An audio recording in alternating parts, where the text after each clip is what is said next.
దగ్గర ఎందుకు ఆయన దగ్గర అంత ఇన్ఫర్మేషన్ ఉందా? ఆయన ఫోన్ ట్యాప్ చేయడానికి మీరు చాలా ఇన్ఫర్మేషన్ ఉంది భరత్. ఆయన దగ్గర ఇన్ఫర్మేషన్ సోకాళ్ళు ప్రతిపక్షాల దగ్గర లేకుండే. అసలు యాక్చువల్లీ ఈనాడు కాంగ్రెస్ పార్టీ అధికారంలోకి వస్తే దానికి సోషల్ మీడియా, బక్కా జడ్సన్ ఇట్లాంటి వాళ్లే ప్రధానమైన కారణం. ఒక్కొక్క అంశాల లోపల ఇది టీఎస్పీఎస్సీ పేపర్ లీకేజ్ కానీ, లేదా ఇతరత్రమైన కోకాపేట ల్యాండ్స్ విషయంలో కానీ అన్నిట్లలో మేము ఎక్కడైతే కేసులు వేసినామో 70% ఇన్ఫర్మేషన్ గవర్నమెంట్ ను సర్ప్రైజ్ చేసే ఇన్ఫర్మేషన్ మా దగ్గర ఉండేది.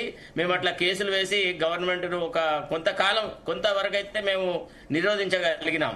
అంటే ఒక మూల అంశంగా ఇది సిబిఐకి ఇవ్వడము అనేది ఒక కరెక్ట్ పద్ధతి. కేంద్రం దీంట్లో జోక్యం చేసుకోవాలా. అవసరమైతే ఇప్పుడు ఎట్లా బడేబాయ్ చోటేబాయ్ ఇద్దరు ఫ్రెండ్సే కదా, చోటేబాయ్కి చెప్పాలా, బాబు ఇది నీ వల్ల కాదు నాయనా, నువ్వు మొయ్యలేవి ఈ భారాన్ని, దీన్ని మేము కేంద్ర పరంగా చూస్తామని వాళ్ళు లోపాయకారిగా ఒప్పందం పెట్టుకున్నా సరిపోతుందని నా అభిప్రాయం. Okay okay. సో ఒకటి శరత్ గారు కొత్త సిద్ధాంతాన్ని ముందుకు తీసుకొని వస్తున్నారు, బడేబాయ్ చోటేబాయ్ అని చెప్పి. ఎప్పుడు కూడా భారతీయ జనతా పార్టీ ఈ రకమైన రాజకీయం చేయదు. శరత్ గారు, మీరు దయచేసి రాజకీయ విమర్శలు చేయాల్సిన అవసరం లేదు ఈ వేదిక మీద. మేమేమంటున్నామనంటే, ఈ రాష్ట్ర ప్రభుత్వం చేతగాని ప్రభుత్వము చేష్టలుడికి చూస్తుందని చెప్పి నాట్ ఓన్లీ టెలిఫోన్ ట్యాపింగ్, అన్ని అంశాలపైన రాజీ పడుతుంది ఈ ప్రభుత్వం అని చెప్తా ఉన్నాం మేము.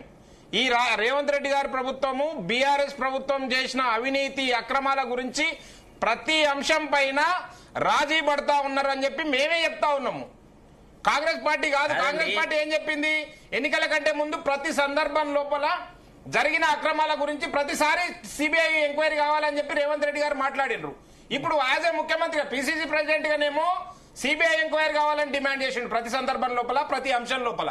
కానీ ఇప్పుడు ముఖ్యమంత్రి అయిన తర్వాత మీరు ఏదైతే సిబిఐ ఎంక్వైరీ కావాలని యాజ్ ఏ పిసిసి ప్రెసిడెంట్ గా చెప్పినరో, రాసినరో, దాన్ని ఒకసారి సీఎం ఆఫీస్ నుంచి ఎండార్స్ చేసి పంపియండి, అదే లెటర్ పంపియండి అని చెప్తే మాత్రం మౌనంగా సమాధానం కనిపిస్తా ఉంది. కనుక దీంట్లో అర్థమవుతున్నది ఏంటంటే, దీంట్లో అర్థమవుతున్న అంశం ఏంటంటే, శరత్ గారు, రేవంత్ రెడ్డి గారికి ఆ ప్రభుత్వంలో జరిగిన అవకతవకల పైన నిర్దిష్టమైన చర్యలు తీసుకోవాలని ఆలోచన లేదు. ఆ ఆలోచన లేని సందర్భంలోనే ఇప్పుడు ఈ బీఆర్ఎస్ పార్టీలో ఉండే వాళ్ళందరూ మీసాలు దూగుతా ఉన్నారు. ఏం చేసుకుంటారో చేయండి అని చెప్పి జబర్దస్తా ఉన్నారు, సవాళ్లు చేస్తా ఉన్నారు బహిరంగంగా. ఎవరు నాట్ ఓన్లీ టీవీల ముందర కాదు, ఎక్కడ కూడా మాట్లాడుతున్నారు వాళ్ళు, మీరు ఏమీ చేయలేరు, మమ్మల్ని ఏం చేయలేరు అని చెప్పి. దానికి ఉదాహరణ కనిపిస్తూనే ఉంది కదా, 2 సంవత్సరాల కాలయాపన జరిగింది కదా, ఇంకేం చేయగలుగుతారు వీళ్ళు?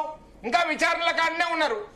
మూడు నెలల లోపల పీసీ ఘోష్ కమిషన్ రిపోర్ట్ ఇవ్వమని చెప్పి వీళ్ళే 6 సార్లు ఆ కమిషన్ వ్యవధిని పొడిగించిన సందర్భం చూసినాం కదా. 18 నెలల కాలం తర్వాత రిపోర్ట్ ఇచ్చిర్రు. ఆ రిపోర్ట్ కూడా ఏం చేస్తారో చూద్దామని చెప్తా ఉన్నారు. వాళ్ళు సవాల్ చేస్తా ఉన్నారు, వీళ్ళేమో అసెంబ్లీలో పెడతామని చెప్తా ఉన్నారు. కనుక మేమేమంటున్నామంటే, మీరు మమ్మల్ని బాధ్యులు చేయకండి, ఆ ప్రభుత్వంలో చేసిన తప్పులకి మమ్మల్ని బాధ్యులు చేయకండి, ఈ ప్రభుత్వంలో జరుగుతున్న తప్పుల గురించి మమ్మల్ని బాధ్యతలు చేయకండి. ఈ ప్రభుత్వం చేతగాని ప్రభుత్వం, మనం ఏం చేస్తాం, మన దురదృష్టం. కనుకనే హైకోర్టులో పోయి రిట్ చేసినామండి. మీకు అది అర్థమైతలేదు. మేమే బడేబాయ్ చోటబాయ్ అని చెప్పి ఏ విధంగా మాట్లాడతారు మీరు? నేను చెప్తాను, వింటారా? సమాధానం ఇస్తాను, వింటారా? ఇక చెప్పండి. ఇప్పుడు మీరు చెప్పిందంతా విన్నాను, నేను చెప్పేది కూడా మీరు వినాలా. ఇప్పుడు ఇంతకుముందు మీరు కన్నపల్లి పంప్ హౌస్ విషయంలో మెగా కృష్ణారెడ్డిని అంటే అతన్ని వదిలెట్టడానికి, అతన్ని ఎంక్వైరీ పరిధిలోంచి తప్పించడానికనే పీసీ ఘోష్ కమిషన్ వేసినారు అని అన్నారు.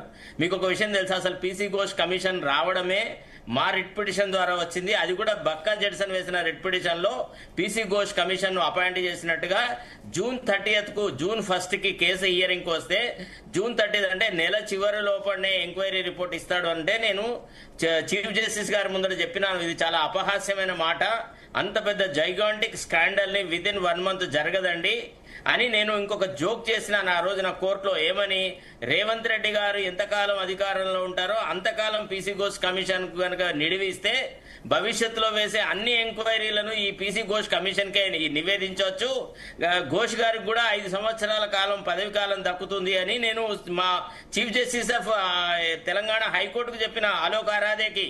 ఆయన అన్నాడు, అవును correct, even we too realize that within 1 month the inquiry cannot be completed.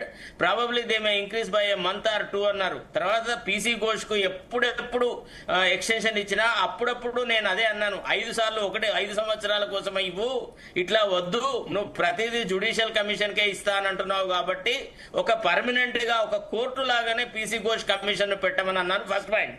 ఇక రెండోది మెగా కృష్ణారెడ్డి విషయం లోపల మెగా కృష్ణారెడ్డి ఎన్ని డబ్బులు ఇచ్చినాడండి భారతీయ జనతా పార్టీకి? ఎలక్టోరల్ బాండ్స్ కేసులో ఏం వేయలేదండి, 350 కోట్ల రూపాయలు భారతీయ జనతా పార్టీకి ఇచ్చినాడు.